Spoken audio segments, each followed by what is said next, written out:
Maintenant, ce titre d'application, l'application numéro 1, un échantillon contient 10 exposants 12 de noyaux radioactifs. 10 exposants 12 de noyaux radioactifs thallium 206. De constante radioactive 2,7 fois 10-3 secondes moins 1. C'est quoi ça? Ça, c'est lambda. J'ai oublié de dire une chose, que l'unité de la constante radioactive dans le système international, c'est la seconde moins 1. Seconde moins 1. On peut avoir d'autres unités, mais non dans le système international, par exemple, en moins 1, minute moins 1, heure moins 1, et ainsi de suite. Maintenant, un échantillon contient 10 à la puissance 12 noyaux radioactifs. Que représente ça? Ça, c'est le nombre de noyaux initialement présents dans l'échantillon. Tout le monde d'accord? Qu'est-ce qu'on a maintenant dans l'application 1? Qu'est-ce qu'on a? On a N0 égale 10 exposant 12 et la constante radioactive égale 2,7 fois 10 moins 3 secondes moins 1. Maintenant, calculez dans la partie A le nombre de noyaux thallium après 10 minutes. Après quoi? 10 minutes. 10 minutes. Comment on va faire ça? Remarquons bien, 10 minutes, c'est-à-dire après une durée 10 minutes. Remarquons bien, les deux unités ne sont pas homogènes. Qu'est-ce que je fais tout d'abord? Je veux transformer ça en secondes, c'est-à-dire 10 fois 60. Chaque minute, c'est 60 secondes, on aura 600 secondes.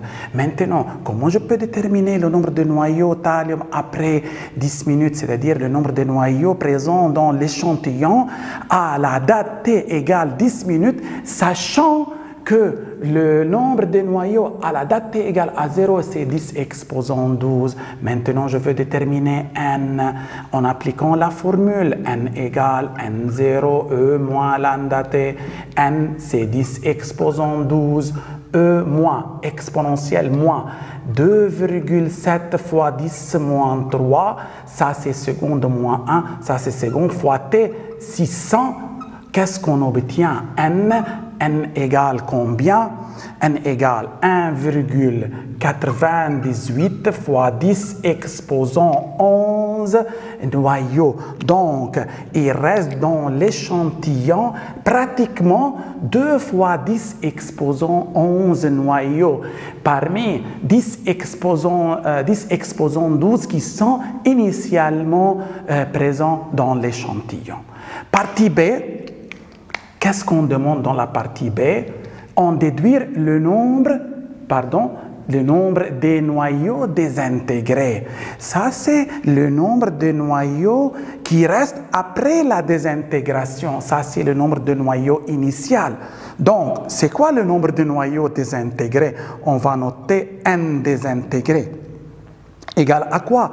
C'est la différence entre le nombre de noyaux initial et le nombre de noyaux présents qui restent après un certain temps. Maintenant, qu'est-ce que je fais? Je fais toujours le nombre le plus grand, c'est-à-dire ça c'est N0, moins le nombre le plus petit. C'est 10 à la puissance 12 moins 1,98 fois 10 exposant quoi? 10 exposant 11. Alors, le nombre de noyaux désintégrés, c'est pratiquement 8 fois 10 exposant 11. 10 exposant 11. Ça, c'est le nombre des noyaux, quoi? C'est le nombre des noyaux désintégrés. Ça, c'est le nombre des noyaux, quoi? Désintégrés. Mais pendant quelle durée? Pendant une durée de quoi? De 10 minutes. Maintenant, l'application numéro 2, cette application est très importante. Un échantillon contient une masse 5 mg du carbone 14 de constante radioactive 1,21 fois 10 exposant moins 4. Ça, c'est quoi? Ça, c'est la masse du carbone 14 dans l'échantillon. Ok, ça c'est la masse. Ça c'est la masse. mais qui présente initialement, je veux noter quoi? M0. De constante radioactive, remarquons, ça c'est la constante radioactive de quoi? Du carbone. Remarquez, cette constante radioactive, ok, ça c'est la constante radioactive du carbone. Remarquons, à chaque noyau correspond une constante radioactive bien déterminée. Maintenant, on a lambda, on a M0. Ça, c'est pour la question numéro 2. On a la masse initiale, c'est 5 mg. On a aussi la constante radioactive du carbone 14 fois 10 exposant moins 4 en moins 1. Maintenant, qu'est-ce que je veux déterminer? Le nombre de noyaux carbone 14 présents dans l'échantillon. Le nombre de noyaux carbone 14 qui est présent dans l'échantillon. Mais remarquons comment je peux déterminer ça, étant donné seulement ça. Un U, c'est 1,66 10 exposant à 27 kg. Comment je peux déterminer maintenant le nombre de noyaux? Comment je peux déterminer le nombre de noyaux? Ça, c'est, pardon, partie A. Remarquons bien, le carbone 14 comprend combien? 14 nucléons. Chaque nucléon a une masse pratiquement 1 U. Donc, quelle est la masse approximative d'un noyau carbone 14? La masse d'un noyau carbone 14, c'est combien? C'est 14 U. Maintenant, chaque noyau carbone 14, un noyau carbone 14 pèse 14 U. 14 U.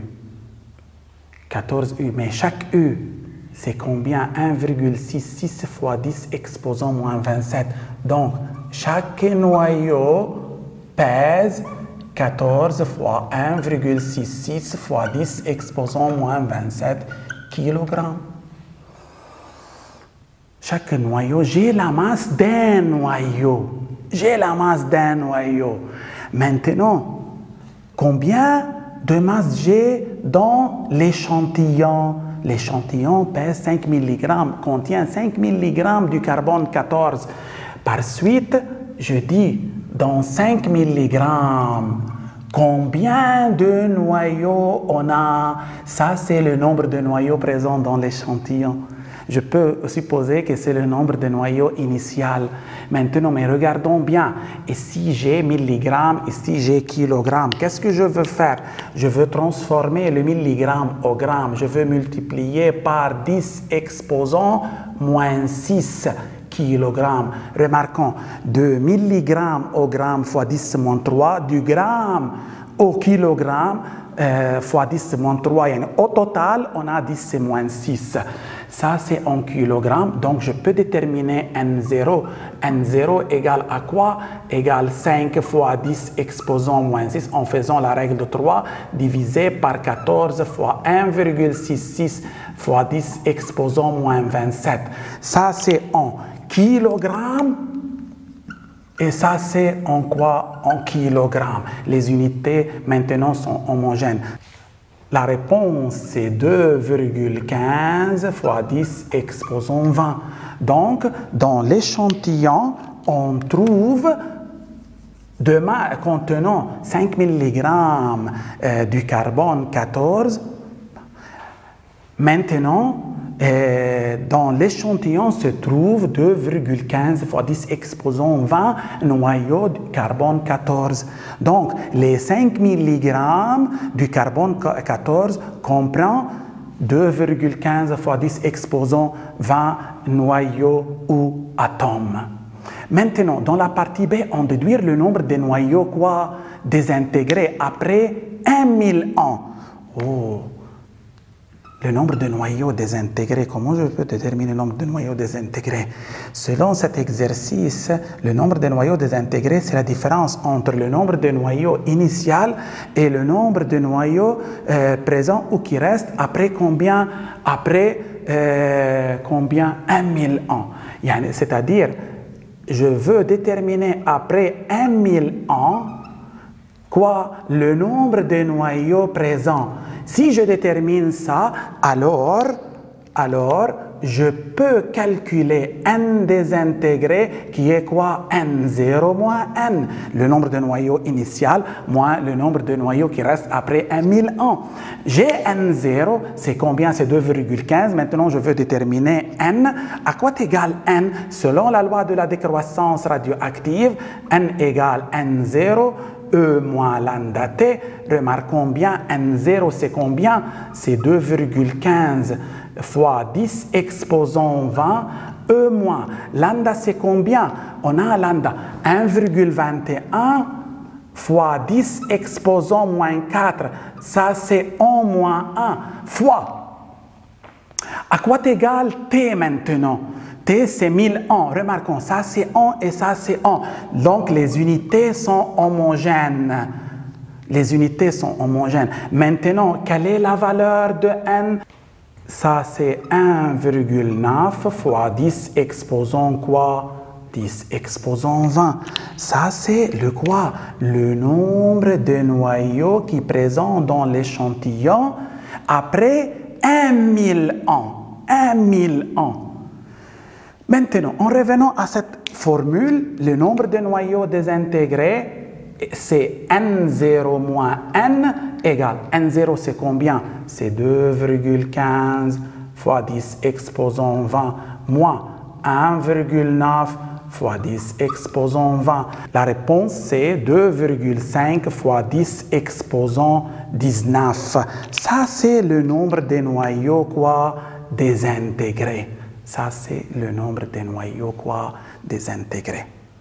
Maintenant, l'application numéro 3, la constante radioactive de beryllium 7 est 1,3 fois 10 moins 2 jours. Ça, c'est lambda fois 10 moins 2 jours moins 1.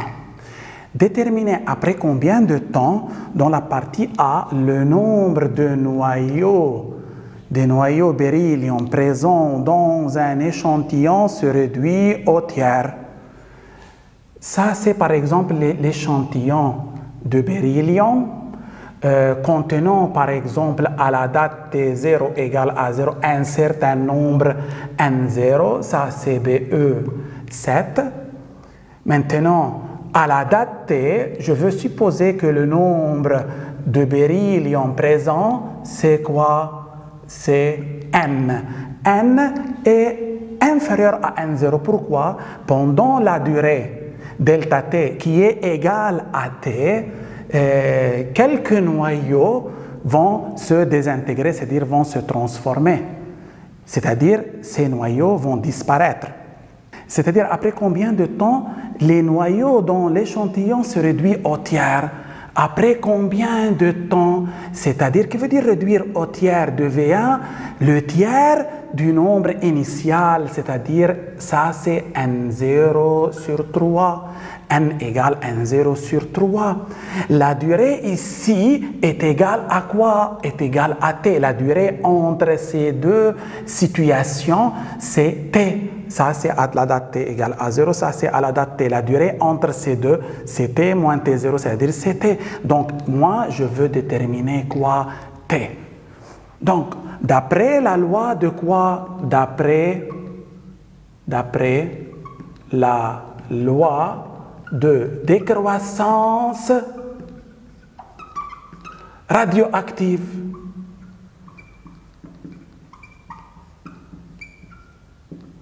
N égale quoi? N0, E moins lambda T. Remarquons bien. J'ai N, mais en fonction de N0. Si je remplace ça ici, si je remplace ça ici, je peux simplifier par N0. Remarquons, ça c'est N0 sur 3 égale N0, E moins lambda T. Maintenant, qu'est-ce que je peux faire? Je peux simplifier. Dans le premier membre, il reste un tiers. Dans le second membre, c'est E moins lambda T. J'ai lambda, je peux déterminer T. Lorsque je détermine T, je détermine le temps au bout duquel le nombre de noyaux restants dans l'échantillon est le tiers du nombre initial. C'est ça. Maintenant, comment on va procéder?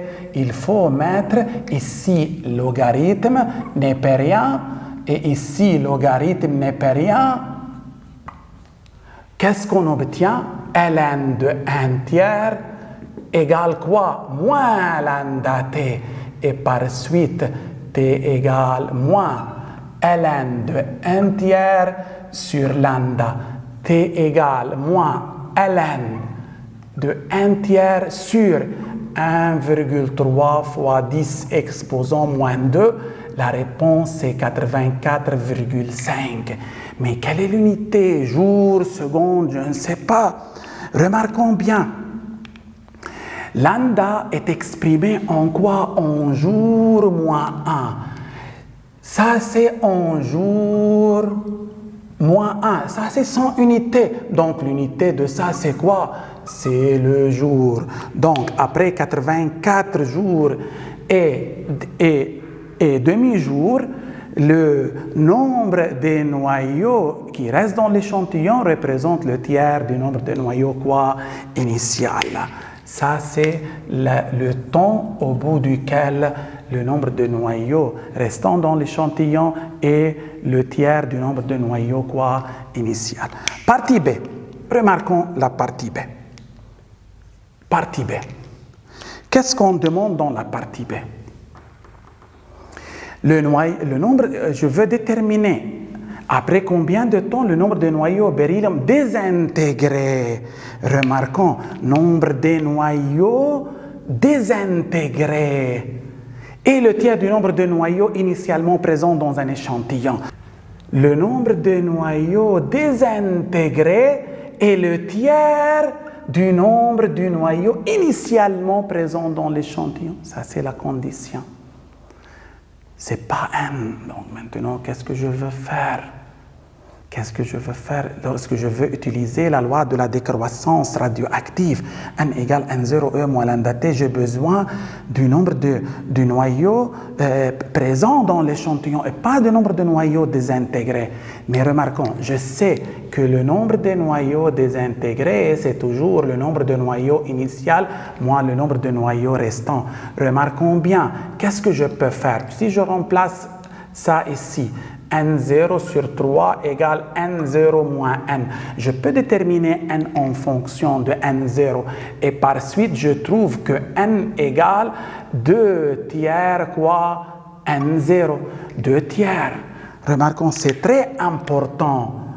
Maintenant, j'ai trouvé N en fonction de N0. Si j'utilise la loi de décroissance radioactive, N égale N0 E moins lambda T, je peux déterminer T qui représente quoi? La durée pendant laquelle le tiers des noyaux présents dans l'échantillon sont quoi? Sont désintégrés.